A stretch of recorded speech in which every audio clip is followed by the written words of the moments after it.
Welcome to the Community Development Podcast, a podcast dedicated to community development practice and approaches, sharing our learning and connecting the workforce. My name is Russell.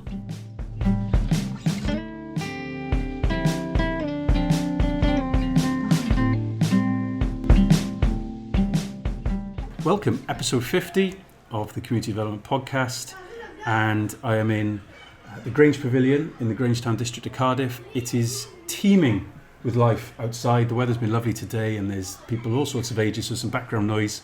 The pavilion itself, the pavilion I should say is in Grange Gardens in Grangetown. The pavilion is being used tonight. The Youth Forum are meeting. There were some dance classes on earlier, so there's plenty of noise, but hopefully nothing too intrusive. It's become a second home for me actually in the last few months as part of the day job, because this podcast isn't a day job. There's not enough Patreons to allow it to be my day job, which is a quick plug for the Patreon. But in the day job was working with a couple of community groups here with the National Infrastructure Commission for Wales, and going to be spending some more time over coming weeks. And I thought it would be a nice opportunity to pin down a couple of the movers and shakers, some young people of immense talent as well from the community. They're going to talk about the Youth Forum, some of the other stuff that's going on as well in the local community. So it's welcome to the podcast to Nirushan and Shoruk. Thanks for having us, Russell. You're very welcome. Do you want to tell us a little bit about yourselves before we get into the forum and who it is and what it is and why it is and all the whys and wherefores? Tell us a little bit about yourself. Nirushan, do you want to go first? Yeah, thanks, Russell. And I'm really glad this is happening in the pavilion. Someone might walk in, but that's part of the joy of being here. Lots of people, it's an open space, so you can always walk in, ask questions, get water, but we'll deal with that as it comes. But yeah, I'm Nirushan, I live in Grangetown. Right now I'm a PhD student at Cardiff Uni, but I'm also part of the Youth Forum, and I have been since 2015. So it feels a long time, but we could talk about what the Youth Forum is, what it does a bit more later on. Hello, I'm Shoruk, and I can't even say I'm an architecture student. That just like built in, but I'm a graduate now, and doing an internship at the Senedd, tapping into sustainability, estates management, which is quite fun. But then also, like Nirushan, I'm with been part of the Youth Forum since I was 16, I would say, and it's nice to see how much has grown in the past few years. And we're happy to be here and talk about it. Yeah, and I'm on record as saying that, you know, Cardiff is our home city. I'm on record publicly here, as I said when I was doing the work here. You know, I think if there was a youth forum, I'm not saying like yours, because I think each youth forum should evolve from the community and reflect the colour and the flavour and, you know, the heritage and history of different areas. But if there was a youth forum as capable and as active and as challenging and as yours in other districts of this city and other cities, then I think life would be a lot richer and a lot better for that. So this youth forum, you said in 2015, so it's at least 10 years old. So what were its origins? Yeah, what's its origin story? If it was to be taken on by Hollywood and some sort of marvelized, what is its origin story? Oh, I hope not, because I think that will be a very complicated story to tell. Like the Youth Forum in itself, it's hard to tell the story without the context of the building and the pavilion and Community Gateway, which is the civic mission-led project that started by Cardiff University and local Grangetown resident and academic Mahima and Amira, who started the process of listening and seeing how a relationship between a university and a local community can be long-term but meaningful in its partnerships. That work actually started all the way back in 2012 when me and Shoruk were in year 7, I think. So we were involved in that stage. The pavilion was an all-bold pavilion for anybody who's been here. It used to be a private members club that was closed, and it was a disused space. And in the midst of those conversations between 2012 and 2014, they were doing lots of conversations locally about what does Grangetown want? What does the Grangetown of the future look like? What do different groups, different interests want from the area and want from the university and other partners? One of them, which kept coming up, was around support and facilities for young people. This was in the midst of, obviously, in the last 15 years, austerity cuts meant a lot of the youth provision that was statutorily funded was cut, so there was less capacity for the council to take provision forward, and there was a lack of other activities that were put on for young people. Lots were happening, but not in a vibrant, new, thriving location.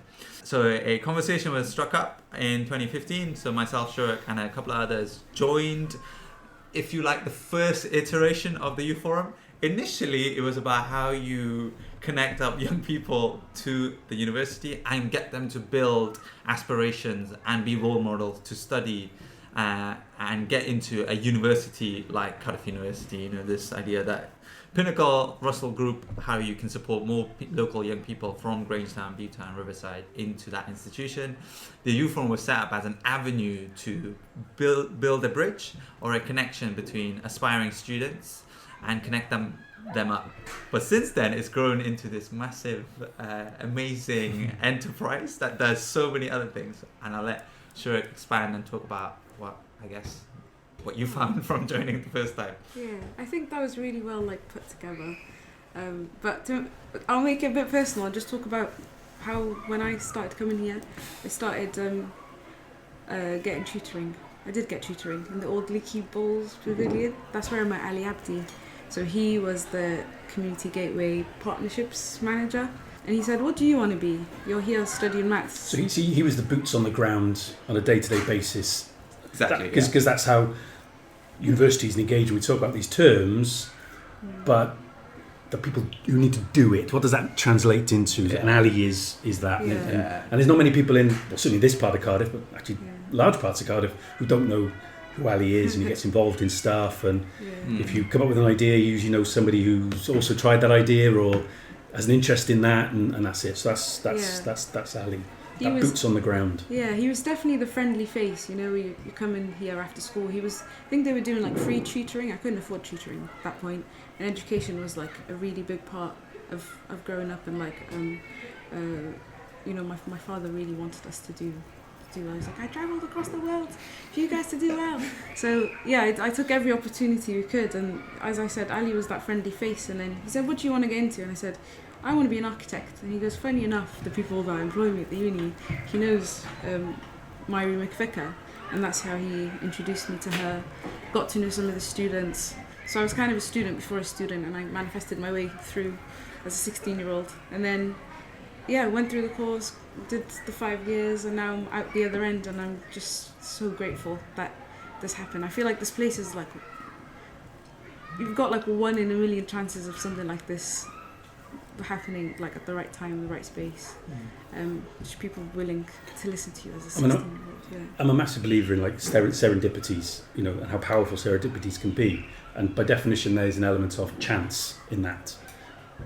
But I think you can also you can give yourself a better chance of those serendipities if you kind of try to manufacture those opportunities. But it does require, I guess, people like the Alis, like the Maris, to come up with the ideas and to probably sit there, because there's probably been plenty of times when Ali didn't have anybody coming to ask him about these things and not express an interest in architecture or just education post 16 or whatever, and was possibly sitting there twiddling his thumbs, as it were, So you can try to manufacture these things. And one of the things that I said when I was going back and forth here was quite how genuinely it's a community hub.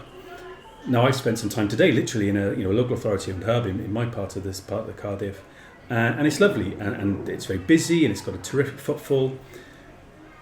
It's a hub for the community, but this is a community hub, and I might be splitting hairs there, but actually I think there's something around the ownership and that culture of responsibility that comes with that as well, and the autonomy. And one of the things that's struck me, and I've literally seen it here tonight, is people just kind of come in to access their activity. There's no front desk, there's no reception. There's an office for some of the day-to-day staff. We're sitting in it now, but there's no desk where one has to kind of ask permission to go into the next bit of the building. It's which I no doubt brings its own challenges. Yeah, but I think that's the beauty of it, right? Absolutely. Yeah. I think for us, I think it's really hard to tell the story of the Youth Forum because it is so many people who made this happen. I think part of the Pavilion story, part of Community Gateway, building a relationship in Grangetown, and the residents involved throughout all these years has made this place what it is. The idea that people can walk in and feel like this is theirs is the environment that was the, I guess, culmination of all of that work, that deep listening about actually what is it that people want. And it wasn't a case of it means this and that's it, but actually people make the pavilion what they want and what they can do with it, what ideas they have, activities.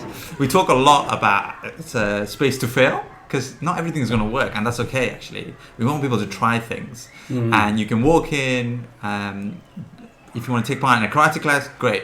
If you want to start your own group, amazing. Get in touch, be open, speak to us, and wanted to create that environment. But it's as a result of lots of people being involved, and through that deep listening that happened. And the Youth Forum is a part of that change or impact, I guess, is that people listen, and it's changed since the time we joined. Me and Shoruk went to school together, that's how we know each other. We were doing A-levels, looking to go to Cardiff University, as was expected, I suppose, for lots of young people our age.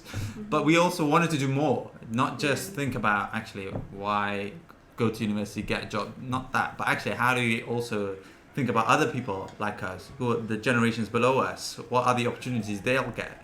What are the spaces they'll get? What the activities we can put on for them? And that's driven because more and more people want to get involved. And I guess there's no set answer in what the Youth Forum does, but actually it's a space for everyone, and every young person can shape it however they want, depending on their experience, skills, interests. And we want to be really open about that. And again, I'm not saying at the risk of sort of belittling it, social activities and leisure activities are really important. There's a play park here, there's a football court, there's people on their bikes, there's scooters, there's people just hanging out. There's, like I said, there was a dance class on earlier. There are some tents and sort of wigwams and things being put up in the... there's an event tomorrow, in the Greens. There we go, for the event tomorrow. So like I said, it's a hive of activity, which is why there's so much background noise. But some of the activities that you put on as well are a bit more focused as well. It's not just about keeping ourselves occupied as young people in Grangetown. It's about global citizenship. It's about activism, the environment. So we were involved in something that was looking at climate change for a while.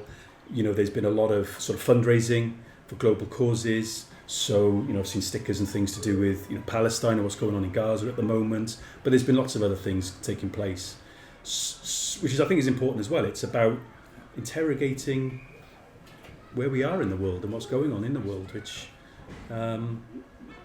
is commendable as well. It's not just about young people hanging out, which is perhaps what it might look like on the outside. Like I said, should always be a time and a place for that, but there's other stuff going on here as well. It's got a harder edge to it as well. Do you want to talk about that, the fundraisers and what we do and our role? Yeah, I feel like with any suggestion from a young person, we don't tend to say no very easily. We just say, okay, well, we appreciate the thought, how can we do it, and what are the next steps to make it happen? It's given them like a space to, like you said, experiment, fail if that's what happens. But a lot of the time, or most of the time, they go on pretty well. They start working together as well. They build skills, and they are citizens of the world. They do care about what happens like in their city and then outside of the city as well. So we've done lots of fundraisers when like floods happened in Pakistan and Libya. We've done fundraisers for Sudan, for Palestine, Somaliland when the fires happened. So they are quite switched on, and they feel like this is a space that they can react in some way or help, even in a small way. But putting on an event, especially of the scale that we've been putting them on, like we've gotten quite good at doing them. They know exactly what to do now. Get the gazebos out. We've got this many people that might be turning up. So yeah, they've learnt on the job, isn't a job, but they've learnt whilst doing it with each other. And it's quite interesting to observe as well. Like the process of them growing, and we grew with them as well. And And just to build off that, I think we also challenge each other because, like, I think when we talk about us as the youth forum, a lot of people think, oh yeah, we come and have like these meetings and do minutes, all that. There is a bit of that, don't get me wrong, but actually it's also about actually what is happening that we want to respond to, whether that's on a global scale or whether that's even on a local scale. What can we do? What's our role in it?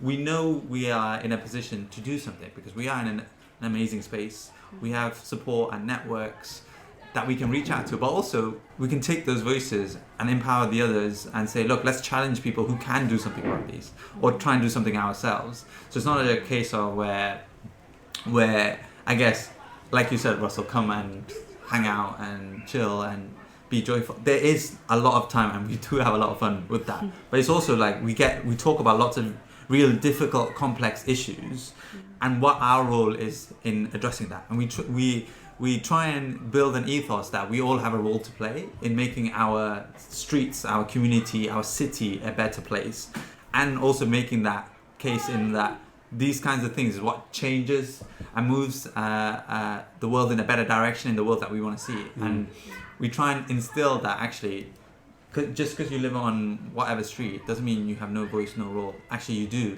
And how can the youth forum support, facilitate, empower you to make that happen? Whether that's a fundraiser, whether that's meeting with a commissioner or local councillor or the First Minister, we will try and do that and be challenging. Lots of strings to your bow. Yeah. And do you find that there's people and organisations that now come to you in order to maybe test ideas, to pitch ideas, to want to work in collaboration and partnership, because they see the value that you bring to them, but also how you can broker their engagement and involvement in a community like Grangetown? Mm-hmm. I feel like we've learned over the years that when we do things together, this gives us more like credibility or more of a voice. So I think people have been coming to us with ideas and to put on certain events, or they see the value in having young people as well involved in projects and the impact that they have, because it creates more of like a social movement, let's say. So when you see a group of people doing it together, and you get like a hype out of it, and then you get other young people or other organisations that say, oh, actually this is working out really well, this, you know, the way they're doing it. And we don't sit down and do meeting minutes, even though we should probably do more of that. But it's like the informal conversations that you have with people as well. Unless there's someone who's listening who needs to see your minutes for a funding application or something, in which case you do have them. Of course, yeah. It does happen, yeah. Not in a corporate sense. We're like informal, but It's much more dynamic. And I think your question, just to respond to that as well, from what Shoruk has said, I think we get a lot of opportunities to build relationships, you know, like the National Infrastructure Commission and the School of International Futures around infrastructure in Grangetown and the role of climate change, our role in shaping our neighbourhood in that. But it's also like we have to be very clear in how this can be an equitable relationship. And we're thinking a lot every year, every day about actually, if people do want to work with us, what's in it for the young people? How are they supported? Developed, reimbursed for their time, capacity, learning, experience. Because what we don't want to do is imitate other structures where they're asking young people what they think and you never hear from them again. We get a lot of that frustration here, and we try and make sure that any relationship we build, that actually we're trying to build it long term.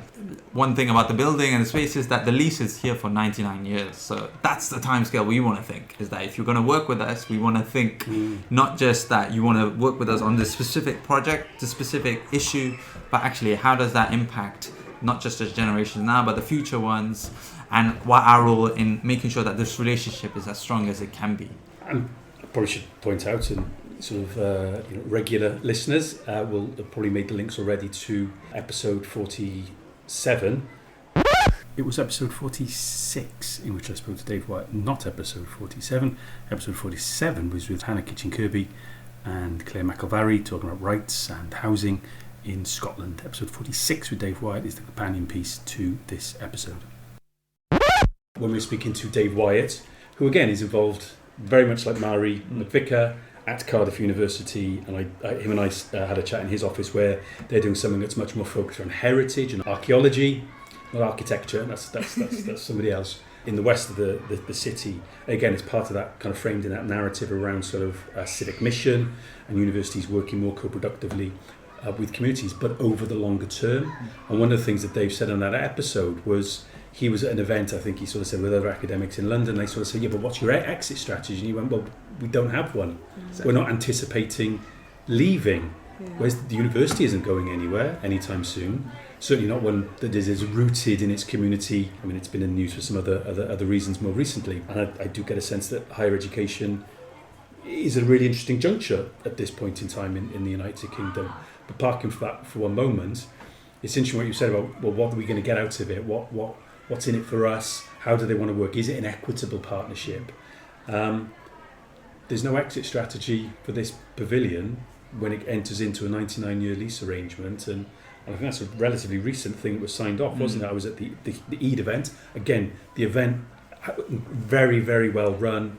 I hadn't realised coming into it quite how much the forum were going to be taking a lead on that as well. It was huge. It was. Oh, we did everything. I saw that, and we got a lot out of it as the infrastructure commission. That was the hat I was wearing for that day, which was a hard sell. I'll be honest. When there's bouncy castles and music and burgers and you name it all taking place, it was a little bit of a hard sell, but people were interested, and people's role as global citizens came through in some of the conversations we were having.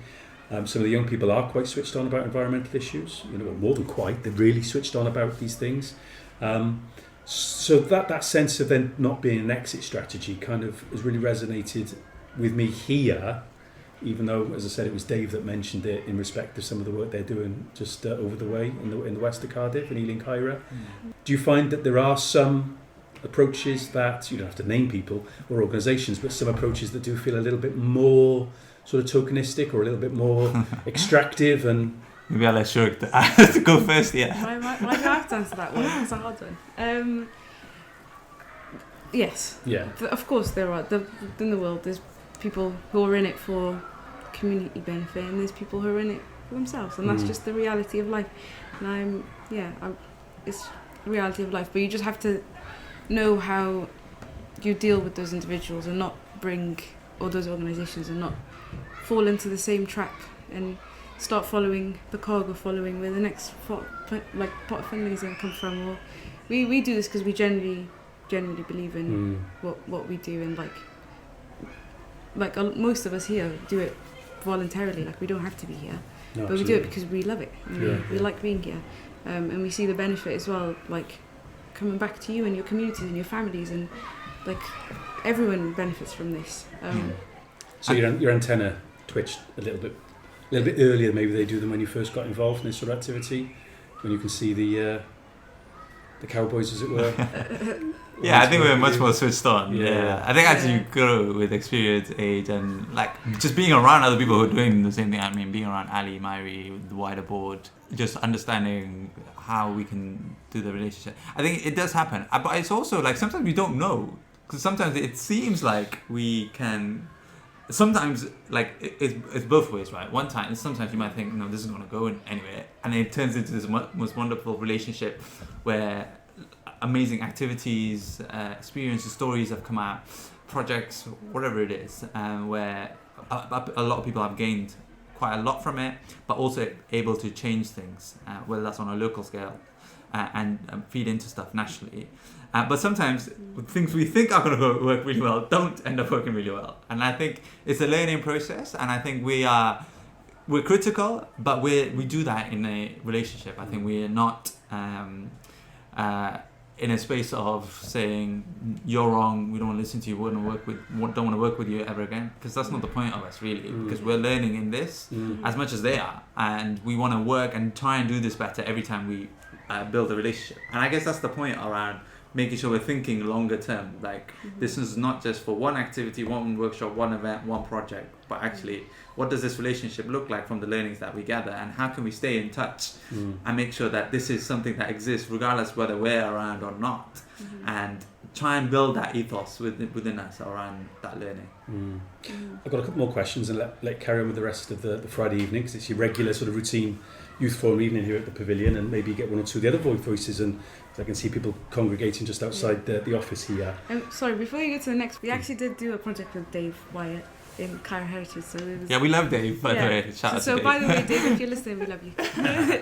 They are like inspiration in so many ways, but we learn from each other, work with each other in so many levels. But Dave knows all that. Yeah. And I just, with a different hat on, and it was a very little episode I put out. Quick plug to the podcast series I've worked on with Dave and the Kai Heritage Project. It's going to be going live in September, so follow the NCCPE, the National Coordinating Centre for Public Engagement, NCCPE. On SoundCloud, it's NCCPE_Bristol, so they're based, I think, at the University West of England, but it's a collaboration between that university and Bristol University, so just over the water. That'll be going live then, and again, it really spends a lot more time getting into the skin of that project, which has been running for 14, 15 years now. What happens when you've moved on, you've moved away, work gets in the way, families get in the way? To what extent are you conscious of succession planning, to put a rather clunky term on it? Because there's a lot of talent in the forum, I've seen that. There's a lot of confidence. There's people who are quite happy to raise their voice and get up in front of people and all that kind of thing. What does it look like in 5-10 years' time when perhaps you've got other priorities? Yeah, even not in that time scale. I mean, I'll start and then sure you can build on. I mean, like we're speaking to you on the podcast, but there's so many people involved in the youth forum. But there is a leadership team that runs the social enterprise of what the forum does. And it's a group that's younger than us, who've been with us since they were 15, 16, whilst we were all then sharing what we can and also learning from them. They are already running things. I mean, the EAT event, Russell's talked about the infrastructure work that we've done, lots of other projects, meeting with commission. They're already organized, instill, inspire lots of other young people their age. To be honest, me and Shoruk are almost not even in it in lots of ways. Yeah, but like all these compared to that. So I think it's in a really good place. Is what I'll say for us. Yeah, I don't want to speak out Russell. You're not old. You're not old. But I guess old in the sense of being involved in the youth forum, and I think it's in a really good place. And they're as excited as we were, and are going to take it to new directions. And that's the whole point. There's no pressures. I guess ownership of the youth forum is how they want to define it and what the work that does. But they're really excited, and part of them being and wanting to take it on is also the idea they're already thinking about who are the next generation that they'll bring on. The idea is that we're not going to be the people always here, because we're not. We have other things that we're doing and other priorities, but actually that will inspire and build the next generation who want to take this forward, build on the amazing work that the youth forum has done. And I agree with everything you've said. Yeah, I think we'll always be like part of it. I think I'll always come back and see like how it's grown. But absolutely what you said, what you mentioned about the young people taking it forward, the next generation, and thinking about the next generation is building like that resilience in our community as well, which is it's nice to see. We've got a tough few years ahead of us. Lots of different things happening in the world, but it's nice to know that there's this community for them to keep growing. Because some of the issues that we face, young people face, they're not new. They were faced by, A-level students 5 years ago, 10 years ago, school leavers 5 years ago, 10 years ago, and so on. Navigating the labour market, work is less secure now than it used to be. Again, just to give a flavour, if it hasn't already come through, Grangetown is a very diverse community in terms of ethnicity, faith, language. It's got a young population, but it's got a very older population. Traditionally, people here would have worked in railways, clearly the docks. The Havana Bakery would have been a big employer once upon a time. So some of those uncertainties have changed, but some of those challenges, I look at some of the youngsters here, sort of primary school age, even younger. Some of those things aren't going to change. Climate change, we've talked about, all these big issues.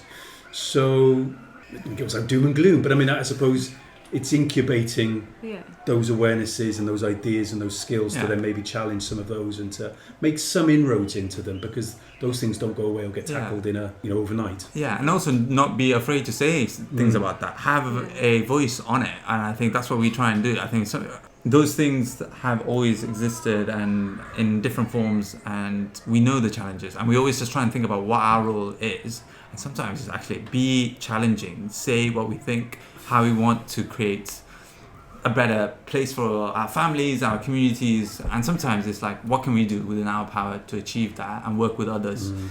We're not saying tomorrow we're going to change the world and there's going to be all of this. No, we're not, I guess, as idealistic as that, but we know we have a role to play. And we know we also have a role to play for other young people to identify themselves as citizens of the world and what they can do to make sure that the world is more peaceful, more just for future generations, and what's the platform we can give them to do that. And they'll take that forward. And that's the ethos we want to build. It's not going to change overnight, but it doesn't change unless people do speak out. So. No, absolutely. No, it's very, very inspiring. The awareness thing as well. Like, I've learnt so much in the Youth Forum, like Future Generations Act, all the commissioners we have, all the resources that are on our doorstep as well. So I think, it's a good place to be aware and learn as well. So final question. One of the things that struck me spending time with you all as a forum is quite how self-organised you are. And again, I think it's come through already. There's no youth leader here. There's no youth worker. Nothing against those. There's plenty of communities, sadly, that don't have those because of things you were talking about, austerity and cuts and everything else. But there's nobody here there's no conductor to the orchestra. I mean, you've alluded to it yourselves in the sense that you've maybe taken a step back on a couple of the things, and I get that. But there's nobody outside of it who's, my age, kind of going, okay, let's organise some things, or, the self-organisation of it really struck me, and quite how inspiring I find that. And again, if that could be replicated, that kind of capacity building, that horrible term, but that sense that just people getting on and doing for themselves, I think if that could be replicated across all sorts of factions in society, not just young people, all sorts of things in different settings, I think the world would be a better place. How intentional is that? Or has it just kind of evolved and happened and you kind of look back and go, well, actually, we have just kind of got on and done it? Because I think it's incredibly inspiring. Whether you recognise or realise that or not is yet another question again. I think it's just in the nature of who is around. I think we all just have similar values and similar principles, and we all just want what's best for each other. And I think conversation after conversation, and we're all it's a safe environment. So we see everyone here as part of my extended family. We're just all living in the same place. We have that geographical bond, community, but then there's so many different communities here that you can be part of as well. So I think it's just our willingness to be open and truly want to help each other as well. If you see someone else doing good, you'll be inclined to do that as well. So I think we've just built such a positive culture. And even though we are young people and we say that we're organised, we had good role models around us as well. So I think that was one thing. I've gotten a lot of help throughout my younger years, and I just want to do the same to the guys coming up. So yeah. You mentioned Ali, so yeah, Ali's a case in point. Yeah, I'm not saying this. It's not in the absence of anybody at all that you've just gone. Exactly. That wasn't necessarily my point, but it is very self-organised, I think, which is important to point out. And I think if you I think for the people listening who are trying to get a sense of what it's like, I guess the sense of deep listening and caring was instilled from the start of this entire process, from 2012 onwards. And we're inspired every day by those people who got involved, are still involved, and are engaged, willing to learn, challenge themselves, be better. And I guess it's not like a cult, but it's we want to be part of that too. So we joined, and then others want to do that too, because they can see the positive impact it's having on others. So I think it's created a really amazing culture of actually, I want to do something, and how can I do that with this amazing group of people who are going to support me? And if I fail, I know it's going to be okay because there's a team. So I think, that culture has been years in the making. I think that's why the replicate question is really hard, because I think every place is different, every individual's culture is going to be different. But I think if you have people who care and who are willing to listen, challenge their own way of thinking about doing things, are not set, I think you're in good hands then, because I think then they'll naturally just develop. And it'd be a safe place to fail as well, because you mentioned that earlier, and that's important as well. Sometimes it's about giving something a go, and doesn't work out and you dust yourself down and you try something else, or you come back and you try that again because you do it better, because you realise that actually I went about that a bit wrong. And what really helps is having a physical space. Yes. And That's a big part. Somewhere you don't have to go pay for a coffee, or you're timed on how long you can sit there for, so that helped massively. I think someone's getting a ticking off outside the window. You mentioned social enterprise earlier, so very briefly, so this is the last question. This is the last question. So what is the forum? We know what it does and what it feels like, but what is it then? In that sense, I think I guess to answer that, like the forum when we talked about when we joined, was just a project that came out of Love Grangetown, which had multiple other projects that came out, including the pavilion as a space, and one of them was the youth forum. So it started off as a self-organized project of a group of young people who came and met and put on activities. But once the building got open and up and running, which was 4 years ago, fully open after the COVID restrictions, we realized actually for a long-term relationship and for the youth forum to develop its own partnerships with institutions, that we need to make it an entity. So in 2021, through the support of Social Business Wales at the time, now Compass, supported us to become a community interest company, and we launched just to give its own existing structure support, but also actually give experience to young people to run a so-called social business. That experience you won't get in a workplace. So we thought, how can we be a model employer, a model way of running an organization where we build a good culture and ethos, and give that young people the opportunity to run that themselves. So we set it up to give that to young people and build our relationships and funding. So it's a community interest company that got launched in 2021. Dare I say, learning as you go along. 100% every day. Jump off the cliff and build your wings on the way down. Absolutely. If anybody wants to hear a bit more about it, know a bit about more the ins and outs of some of that and that transition, maybe some of the other ideas, the other things you get involved in, what's the best way of keeping in touch with yourselves and the forum? Probably our website. I think there's a lot on, if you type in or Google Grange Pavilion, you'll find the story of the building and of the youth forum. There's a lot of resource and an evaluation report actually done on the whole process on Community Gateway, Cardiff University website. So if you Google Community Gateway, you'll find all the links, resources, pictures, amazing videos from back in 2012 till now. So just Google Grange Pavilion Community Gateway and you'll find everything you need. Perfect. Can I plug in our cafe as well? Yeah. The Training Ground Cafe. So if anyone's in Grangetown area, make sure you visit the Training Ground Cafe. It's a youth-led cafe, completely led by the youth, and it's specialty coffee in the middle of Grangetown. So please do visit. And that's at the Grangetown sort of hub, as in the local authority sort of owned hub.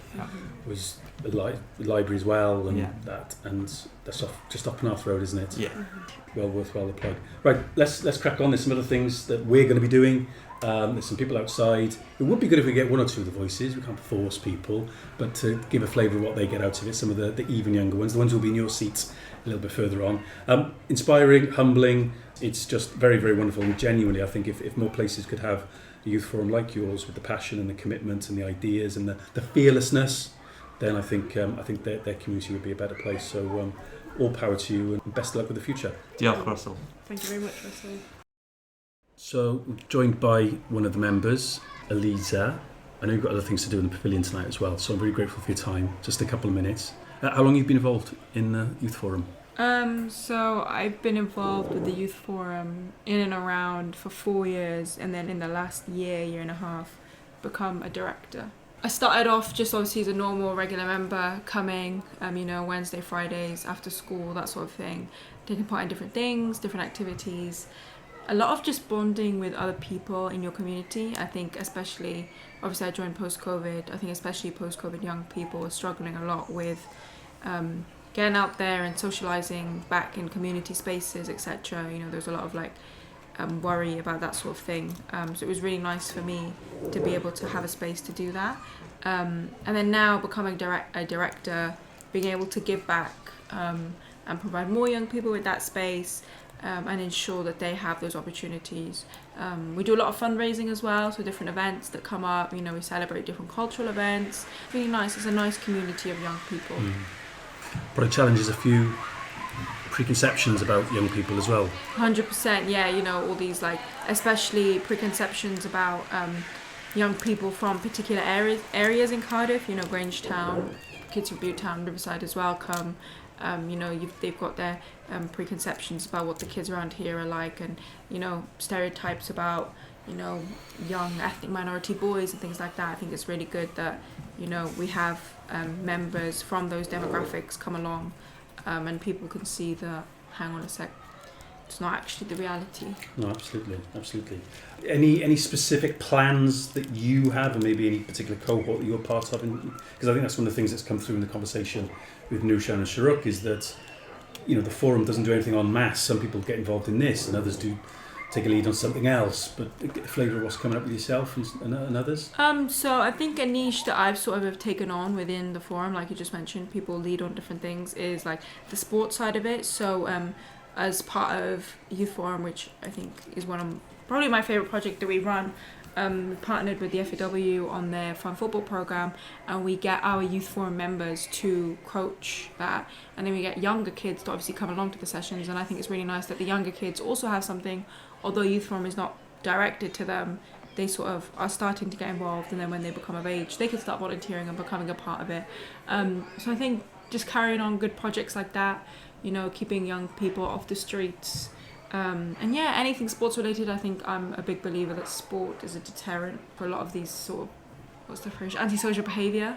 So I think it's, for me, that's an area that I'd particularly like to focus on, and probably will continue to focus on in the future. And of course, it doesn't really work on an audio medium like a podcast, but there are lots and lots of youngsters around and young people around on the court. That's the five-a-side sort of court that's here.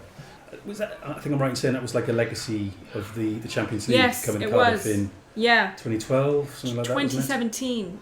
The Champions League came to Cardiff, obviously Principality Stadium, and I think it was really nice that UEFA were doing, obviously, you know, UEFA does a lot of work within community, so UEFA kindly donated this pitch to us in Grangetown, obviously the local community, to the Principality Stadium. You know, it's a cage pitch. There's not got a lock on it. It's really, really well utilised. It doesn't have goals anymore, but they lasted a lot longer than I thought they would. I mean, it is in quite bad condition now, but it's been really nice that we've been able to, as part of the sports stuff we do, as part of Youth Forum, apply for a Cymru Football Foundation grant, which has been approved and will be going ahead, so we can revamp the pitch and make it sustainable for generations to come. You said you could spare me 2 minutes of your time. You spared me 5 minutes, so I'm really grateful, Eleeza. Thank you for your time. It's been a pleasure working with the forum over the last few months. You haven't quite got rid of me yet. I know our paths have crossed in some other sort of in other ways as well. Again, to do with football, but that's maybe for another podcast, another discussion. I'll let you get back to some of the work you've got to do. Thank you very much. It was nice to speak to you. Hi everyone, my name's Amira. I'm 20 years old. I'm a director of Grange Pavilion Youth Forum. I joined the Youth Forum as a member about a bit over 3 years ago, and then I became a director about just over a year ago. Hi everyone, I'm Mahima. I am a member of Youth Forum, and I joined coming close to 4 years ago. Now, Amira, I saw an email from you the other day, and it had that word director in the signature, and I thought, I didn't realise.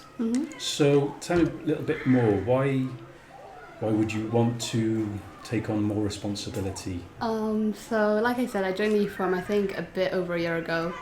Not over a year, sorry, 3 years ago. And obviously at first I just joined as a regular member. We had obviously our original directors, so Nirushan and Shoruk, and then we had Nimo as well. And then obviously when I first started, I was just finished year 12, going into year 13, and I just needed something to do, just get involved in the community, because I think that's like, with my free time, I'm always someone who wants to do something. I hate just sitting at home. So I joined the Youth Forum, and then what happened was, I think about 1.5 years in, Nirushan let us, and a lot of we had a good chunk of regular members, he let us all know we have some director positions opening. And he basically encouraged all of us to apply, and was like, yeah, if you guys want to become a director, what it will basically mean is you'll take on a bit more responsibility. And what will happen is, obviously, you guys have been attending this many sessions, you've been attending this many workshops, events over the years. What will essentially happen now is you guys will be the ones leading it and organising it. And I think just with my personality and the idea of being able to lead something, and obviously I've been with the Youth Forum for so long at that time, where it was kind of like a family to me now. So I was like, you know what? These guys have been, the directors have been doing it so long, why not join them too? So I was like, I'll apply. And then obviously I became a director with a few others as well. And then, yeah, since then we've just kind of been doing our thing, keeping the Youth Forum going. Obviously we have a lot of older members who get older, hit 25, and kind of, obviously Youth Forum is up until 25. And then they get busy with life and whatnot. So it's kind of nice because I've been here for a few years now. I kind of grew with the Youth Forum. And then we're able to now at least bring in new members and kind of get them involved like we did when we first started. So yeah. Well done. Thank you. Congratulations, or commiserations on being a director, however it's gone. No, it's all good. Because one of the things I said a little bit earlier in the discussion with Nirushan and Shoruk was there's no sort of youth leader, there's no youth worker, those sorts of roles sort of standing sort of, involved but apart and sort of sort of independent from, and how self-organised and self-directed it is. Yeah. And that's been something that's kind of really struck me, and I think that's really important. I think that's what sort of makes these sorts of organisations and these sort of ideas stronger, maybe a little bit 100%. more sustainable. That's that kind of hackney term. And you're enjoying it. Yeah, 100%. Yeah, it just gives me something to do. Obviously, I'm in uni now. Started in sixth form, a bit more free. Obviously, uni, even though it's a bit more busier with uni, in the summer I feel like I'm doing nothing because there is much longer break as well compared to when we were in school. So it kind of just gives me something to do. And with uni, because so many of us is a good chunk of directors now, we all kind of get to share the responsibilities. Some of us might do one thing, some of us might do another. During events, we all choose a role that we take, basically be responsible for. But it's nice, so it's like, even if I said I'll do something, last minute I can't do it, there's so many others that I can be like, guys, I'm so sorry, is someone able to really like pull through for this bit? And then we kind of just support each other however we can. And that's what makes it work, I guess. How's she doing as a director? Excellent. I can't falter. You're looking at me like, yeah? Okay. Because that succession planning though is important, isn't it? I mean, it can be something, in my experience, a lot of community groups, it's great when you've got your little committee in place and people know their roles and they know each other and they can be a critical friend of one another. Yeah. But all it takes is for three people to move on in very quick succession all at the same time. 100%. Maybe for perfectly valid reasons. You said of course. Life happens. Life gets in the way, life happens. Yeah. And then suddenly it's like, who's going to take over the group? And obviously, bit, I think the biggest takeaway from this is knowing that none of us knew each other before this. Not properly, at least. I mean, we maybe knew of each other. Yeah, knew of. But the youth forum or attending the pavilion for youth forum sessions ultimately brought us together much closer, and we're the closest of friends now. You guys are literally like family, like I said. We're like sisters. Like Amira is an only sisters, girl. brothers. It's like Amira is an only girl. And go. As in my house, yeah, okay. So coming here, where she's developed a relationship with everybody else, whether they're directors or youth forum members, she feels like she's got sisters now, where she never had that before. And the thing is, I know we say, obviously I'm a director now, but it's not like that to everyone else. It's not like, oh, they're my bosses for the other members. We're all just one big group. Very close people. Literally very close people. Anything we do plan, we obviously speak with the members first, and then we're always like to them, guys, if you want to do something, just let us know. Let us know exactly what you want to do if you have a rough date in mind, and we'll sort out the logistics for you. And the second it's done, you guys can basically lead the event. We'll just support you essentially. And I guess that's what's big in my head, because it's like, I don't think I'm like leading anyone else. It's kind of just we're working together as a collective to kind of just make the community and the youth in the area better. No, absolutely. Something Nirushan said was how important the facility, this pavilion that we're sitting in, how important having somewhere to do these things and to have a focal point. Yeah. Just have a cupboard to put stuff in, and all those basic kind of things. Is that something that you find is valuable? 100%. Without a doubt, definitely. It's such a communal space. It's open to everyone. We know it's. I think the best thing is knowing that we're trusted. More so because we have young people in the positions of directors, for example. And majority of the audience that come to this building are young people, and so we build a better relationship with the community, who then trust us, who we have trust in as well. We build a very good relationship. So having spaces to stock your sporting materials, for example, or craft supplies when it comes to arranging events, and you need something to, a pen and pencil and a piece of paper. Everything's ready and it's there. And if this wasn't here, and if the youth forum didn't exist, then I don't know where the young people would have gone. No, I definitely back that. Grange Pavilion, we're literally Grange Pavilion Youth Forum. Like, we would essentially, even though technically we could exist in another building, I feel like it wouldn't be the same, because like Mahima said, this community building, a lot of people come in and they're like, this literally, like, it's so nice. A lot of new people come in, they're like, guys, the homey feel in this place is like nowhere else I've been to in other community buildings. I don't know what it is just about this place, this park, but Grangetown itself is I think the Youth Forum makes this building more visible. Right. Yes, it's a public building, it's open to the general public, but as I said, majority of our audience are young people. So whenever we have people come to the building, whether they are familiar with this area or not, they will ultimately, I'd say 90% of the time, ask about Youth Forum. Is Youth Forum here? And is Youth Forum? And we're like, how do you even know? But they do, like they see our work, and it's so beautiful to see. One of the things I think is a factor, I think it's quite a simple one in some respects, there's no reception, there's no desk. We were saying this a bit earlier, there's no desk that you come in present oneself to then be allowed to go to the other spaces. People literally do just and can just walk in and literally walk in, and there's this sit event down. that's being set up for tomorrow and there's people just kind of cracking on with it. And when right. I was involved here, like I said a bit earlier, it was a bit of a second home for me for a while. I had my own little my own shelf in the storage cupboard because resources is important as well. It's not just art space, it has to have all of those sorts of resources as well. But there's no kind of there's very little just sort of asking like for restrictions and stuff like that. I love this place more because it opens my eyes to a less corporate setting. Because where I'm so used to things being done in protocol, I'm not saying things are not done in protocol here, it's just a lot more relaxed and it's a loving environment. Like, you know, a corporate environment compared to here, coming here at the end of a long day, people would think, oh my gosh, are you not tired? Absolutely not. I would love to be here until 11 o'clock at night if I could, because the people make it better. No, it's a lovely sentiment. Any particular plans that you've got yourselves? We heard from Eleeza a moment ago.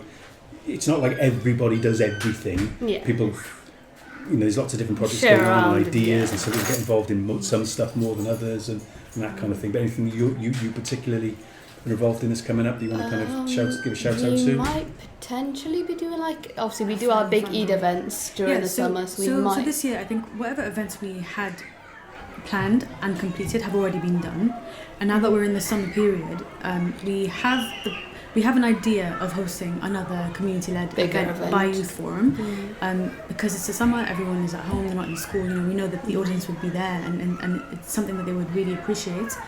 But it's also time and availability. Because at the end of the day, this is all done mostly, if not all the time, on a voluntary basis. A lot of hours of work goes into this. In the run-up to an event, on the event day, and then post-event, we take care of everything from the logistics to the practicality, and then afterwards making sure everything is put back to normal. And no one's paying us to do this. We do it because we love this place, and we do it because we love the Youth Forum that we built. Aside from, I guess, the big events like we do yearly, obviously it's the summer now, like Mahima said, we have obviously our weekly sessions on Wednesdays and Fridays, so obviously I handle a lot of the emails that kind of come in. I know I've had some people plan, so like yourself, Russell, you're visiting us today, and then we might have some people from the university and stuff come down, as well as some other people who want to come in and kind of who have linked into Youth Forum either previously or they're completely new and someone has sent them our way. I've had a few emails just asking if they can come in, run a session on multiple different things. So we'll definitely be hosting some of them. And aside from that, the Youth Forum are more than welcome to come. We usually do on a weekly basis. We've already done a few barbecues during the summer. We're probably going to do a few more, definitely. You can come to the next one. And a water fight might be in the play if the sun keeps coming out. So well, no, we have been blessed with the weather. Yep. This is lovely when it has been as warm as it's been today. When the temperature just gets to like this, it's still light, but it's not. It's not glaringly light. Yes. It's a lovely it's a best time of the thing day. ever. Yeah, absolutely. Humbled as well. I wasn't doing this in my community when I was. I think it's this age. It's a good point to say as well, from my perspective, because of how I've seen the National Infrastructure Commission for Wales from a more corporate lens, and then coming outside of work and seeing them still from a corporate lens on your side, but as an independent in the community, it was so nice to see the understanding, the gracefulness of waiting to understand the community and the young people. Because where, David and I could be in a room on the opposite end of the table, and then come and see him at an iftar here, and he's listening attentively to the young people speaking. It's so beautiful to see that. It's completely different to what I'm usually used to, but it's beautiful to see that. Because I think good community work is about where and when appropriate, I suppose. I'm not saying all the time, every instance and occasion, but it's trying to dismantle some of those hierarchies that exist. Yeah. Whether those are formal because of, we talked earlier about protocols and working in institutions and things like that, or whether there's some of those more informal, more cultural hierarchies to do with, I don't know, gender or age or whatever else. That's why this is so beneficial when you're attending workshops or events that we hold, and when you are present in this building. It's so important because we're raising awareness of the community work that's led by young people. There hasn't been much awareness about that before until, like, I don't know anyone besides the Youth Forum that does things like this, especially with NICW, you know, like, it's a big deal for us. I think what was important with that work that we were involved with then is, you know, climate change was a theme, and, you know, there are decisions being made today would affect us, the Youth Forum, like when your we were generation, older, you know, and some of the younger people, age, some of the younger children out here, they're going to be having to live with those consequences of those decisions being made. So it was kind of essentially, can we find ways in which people can have some input to those decisions in a meaningful way that listens. You know, that's the word you just used. It's such an important word in all of this sort of work, and in these sort of spaces, that it's in a meaningful way that then hopefully maybe has makes some difference then in those decisions. Because you know, you look at the stats and you look at what's going on. You look at fires in California and floods in Pakistan and Libya and Pontypridd up the Taff here. It's not going to get better if we stay doing what we're doing, you know. So that was a key part of it. So it's lovely to hear that, because I think, you know, a lot of the focus in terms of like the design phase of that, you know, with people, wasn't we came in and designed it to and for you. It was with people. Was around, well, okay, it needs to be discursive. It needs to have time for listening. It needs to have time, but within that, there needs to be time to discuss and to. That's why it's nice. That's why it's so nice to come out of a setting where I'm so used to being on the opposite end, where we're scrutinising these organisations, and then come into a setting like this where they're listening and everyone's in communication and everyone's so positive and each other. It's just so empowering. And I think if young people witness this more often, then every place would have had a youth forum, you know, like it would have been like that everywhere, but it's not yet. So I think we're setting a very good example. Hope so, anyway. So put you on the spot a little bit.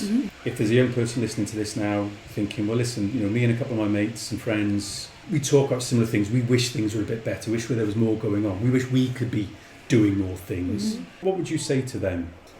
Start small, I guess. If you didn't have the facilities like we do, obviously at first kind of get a group of people together, speak about obviously what matters to you, and then kind of work from there. We've had other organisations and smaller youth forums actually come visit us and kind of ask us how we became a CIC, how we became a group in the first place, and kind of learn from what we do on a weekly basis, monthly basis, yearly basis. So if anything, that you reach out to us and we'll be more than happy to have you guys visit us. We can sit down, kind of support you potentially to become an actual collective, an actual group. And then it's kind of just, don't give up, I guess, because I'm not going to say youth forum's perfect. I'm not going to say weekly there's loads of members here every single week doing everything. No, we are, like I said, we are like young people. We all have a life outside of this. We're collective. And I always say, I think the Youth Forum, at me and my big old age of 25, right? I always say that I have had a different level of confidence instilled within me because of attending Youth Forum sessions. Speaking to young people, I say young people within my age bracket or much younger, has given me that confidence to never be afraid of voicing my opinions. Where you're so used to voicing your opinion, just scared of what people are going to say. In this environment, you don't care. You don't think about it. I say take the risk. Be yourself, you'll be yourself literally, and then you'll find like-minded people. At first, people might just be like, "No, that's not for me." You never expect you'd have a whole ass youth forum in the middle of Grangetown. You get me? But look at us. We have. There's so many of us that come together. And I know it's easier said than actually done. But be the change that you want to see in the community, because if you don't start it, then someone else is going to think what you're thinking, and they're going to be too afraid to do it. So just start it. Start it. There's no problem with that. You'll find the support you need, I suppose. So I've used other adjectives to describe the Youth Forum, but I've come up with another one now during the course of this conversation. That's fearlessness. Yes. I think you're a fearless. Appreciate Youth Forum, so a fearless nice. collective. There you go. That's It's getting a little bit late on a Friday. I know there's probably other things to do. It's still teeming with life and noise and all very good natured and humoured. I mean, I think we did hear one young lad getting a ticking off his man, but apart from that, there's only been raised voices in jest and humour and fun.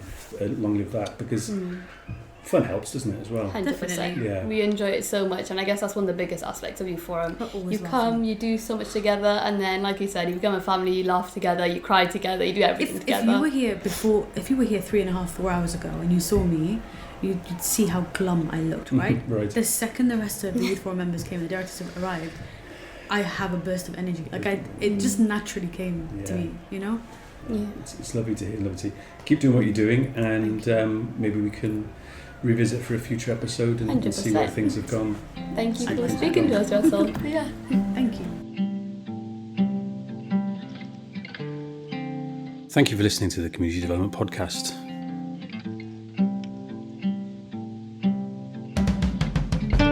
And to support the podcast and help it share learning, connect the workforce, and raise the profile and the merits of community development approaches, why not become a Patreon at patreon.com/the CD podcast.